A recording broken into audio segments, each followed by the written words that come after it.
ni Bilyonaryo Master Hans Kua. Ito po ang horoscope ngayong araw ng Thursday, October 2. Simulan natin sa mga pinanganak ng Year of the Rat. Kung may tampo o selos, i-address na ito ngayon, hindi sa susunod na away. Yellow at 6. Kay Ox naman tayo, mainam na araw para sa physical activity, kahit mga brisk walking lang. Red at 4. Kay Tiger naman tayo, may darating na offer mula sa kakilala. Mabuting pag-isipan mo na iyan. White at 7.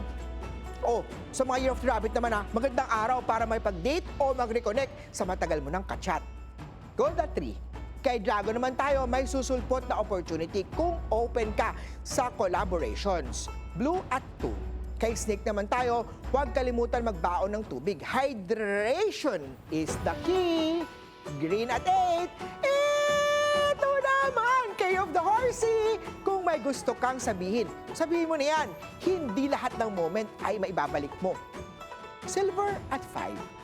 Sa mga Year of the Sheep naman, magandang araw para sa massage, magpamasahe o spa session. Yellow at 9. Kay Monkey naman tayo, maaaring magkaroon ng konting selosan, pero ito ang dahilan sa tunay na pag-aalaga nyo. Green at 6. Kay Rooster naman tayo, iwasan ang stress eating. Mag-focus sa nourishment, hindi comfort. Red at 4. Kay Dog naman tayo, pabor ang araw sa brainstorming or team discussion. White at 7.